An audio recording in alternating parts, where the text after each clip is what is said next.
Before the hero, there was the exile. Cast out of heaven, a god walks the earth alone, hungry and far from anyone who still remembers his name. He comes upon a goddess and asks her for food. She gives gladly and begins to lay out a feast, rich and endless. Then he sees how she is making it. The food she is offering him, she is drawing it out of her nose, her mouth, her backside. He recoils. Filth, defilement. This is what she means to feed him? And the exile does what he always does with the things that disgust him, without once stopping to understand. He draws his blade and cuts her down. But here is the first strange law of this world, the law this whole story turns on. From the body of the thing he destroyed, life pours out. From her head, silkworms. From her eyes, rice. From her ears, millet. From her nose, red beans. From her loins, wheat. And from her rear, soybeans. And from the shadows, a god stirs. One of the very first, who hid away at the dawn of the world and has not been seen since. Quietly, that god gathers the grain, the first seeds. The goddess he cut down as garbage was the seed of every harvest that would ever feed his people. He just couldn't see it yet. He was no hero. Not yet. The exile keeps walking. Down out of the high country, into the land of Izumo, to the banks of the He River. A god with the blood of heaven's rulers in him, and nowhere left to belong. Then, something on the water. A single chopstick drifting down the current. Someone lives upstream. And the god turns and follows the river up toward people. But wait, that chopstick. A single chopstick drifting down to him at just the right moment? It sounds like exactly what it is, a convenient little piece of storytelling. Except, in old Japan, a chopstick in a river was no accident at all. Even today, Japanese chopsticks are personal. In most homes, everyone has their own pair, their own rice bowl, and hardly anyone remembers why. It is simply how things are done. But the root runs deep. Anything your mouth had touched was believed to hold your ki, your spirit. A used chopstick was not merely dirty, it carried a trace of the person. So when a guest had eaten, their chopsticks were given to the river to carry that lingering spirit away and leave nothing behind. So that single chopstick on the current isn't a storyteller's convenience at all. It's a detail the ancient listeners would have found perfectly natural, a small, true thing, hiding in plain sight. He finds them by the water. An old man, an old woman, and between them a young woman the two of them will not let go of. All three are weeping. He asks them why, and the old man tells him, "Every year a thing comes down out of the hills. They once had 8 daughters. 7 years, 7 daughters, taken one by one. The girl between them is the last, and it is almost time again." He asks what the thing is, and the answer is the kind of thing that doesn't sound real until you have seen it. Its eyes are red as open wounds. Its body stretches across 8 valleys and 8 peaks, moss and cypress growing along its back, like a mountain that learned to crawl. Its belly is raw and festering, red. And it has 8 heads. 8 tails. They call it Yamata-no-Orochi, a threat that returns on a schedule. that no one has ever found a way to stop. Old, entrenched, recurring.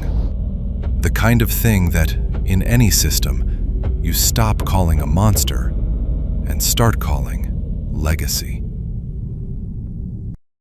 Susanoo looks at the last daughter, and he makes them an offer.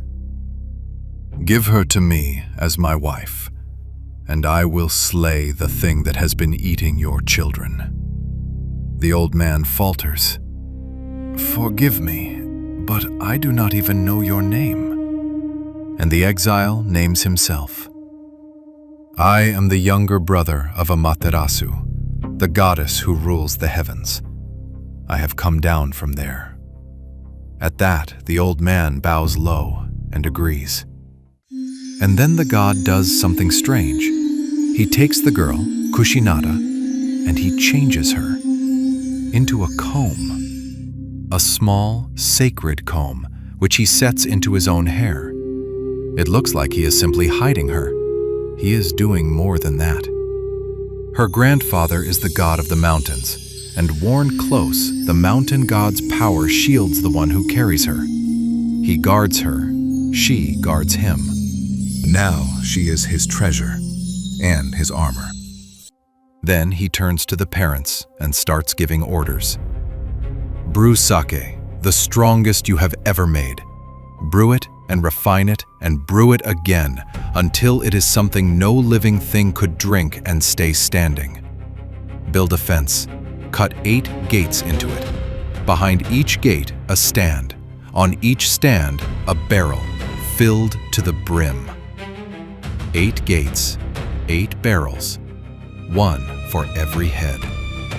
The old couple don't understand, not yet, but the storm god has stopped raging and started designing.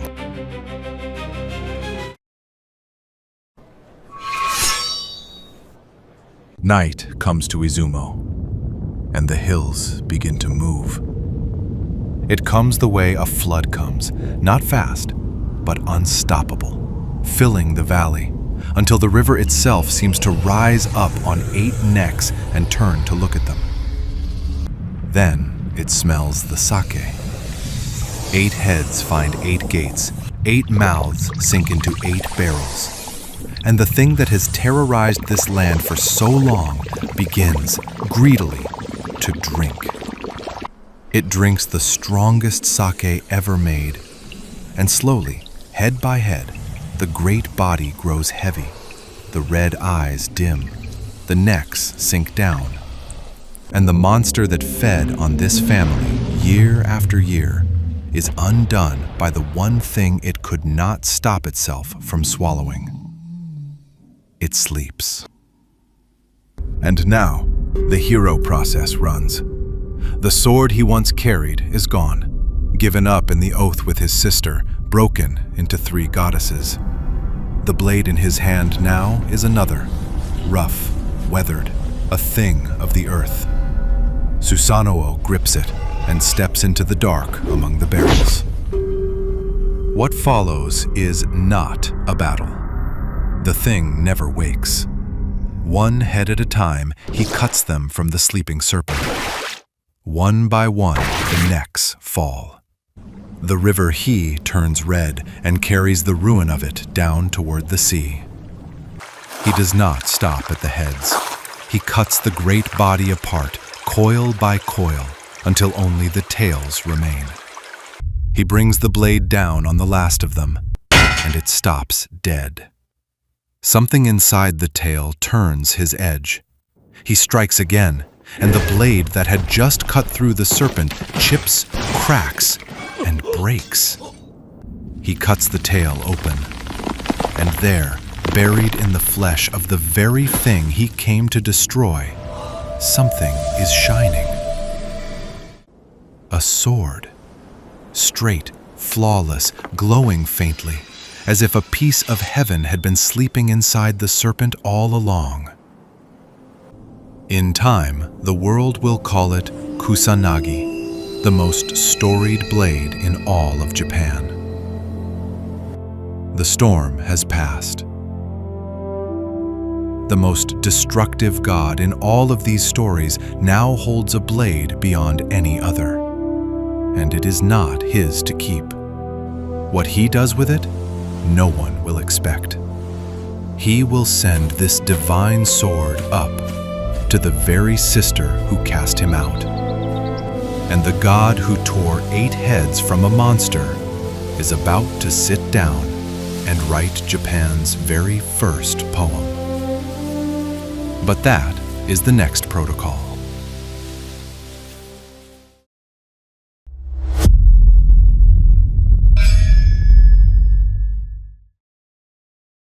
One more thing. For anyone who likes to know what a myth is really made of. Why a serpent? Why a river valley? Why a sword, of all things, in the tale? For centuries, people have read this as far more than a monster story. Izumo was iron country. Its rivers ran red with iron sand, and from that iron came blades. A river that floods and has to be tamed before rice can grow. A maiden whose very name means rice paddy. Read it this way, and the serpent becomes a wild river, and the sword, the iron the land gives up once that river is mastered. Slay the flood, and the valley is safe. Win the river, and you win its iron. The myth may be remembering something real. The day a people learned to master the water and the metal of their land. And it remembers it the way the Kojiki always does. Not as engineering, but as a god who cut a monster open and found heaven inside. And there is a deeper reading still. And a modern writer, himself a descendant of Japan's old imperial line, takes it further. The river that drowns the valley is the very same river that feeds it. It gives with one hand and takes with the other. So it is not so much that the serpent held the sword, he suggests. It is that the sword was what the serpent truly was. A sacred thing, lost beneath a skin of filth and rage. He points to a film you may know, Spirited Away. The shape is the same, the reeking stink spirit that turns out to be a river god, fouled by all the filth humans dumped in his waters. Pull the filth out of him, and the true god rises free. Strip the corruption from the monster, and the prize was there all along. The monster did not guard the treasure. The monster was the treasure. Of course, that is only one reading. But how much coincidence can a single story hold? And the sword itself? Last episode, the gods forged a mirror and a string of jewels, 2 of the 3 sacred treasures of Japan. We said the third would come later. This is the third. Kusanagi, once named Ame no Murakumo, the sword of the gathering heavenly clouds. It will pass to the sun goddess and down through the line of her descendants. And it is said to rest, even now, in a shrine at Atsuta. A mirror, a jewel, and a sword pulled from the body of a monster, carried still to this day.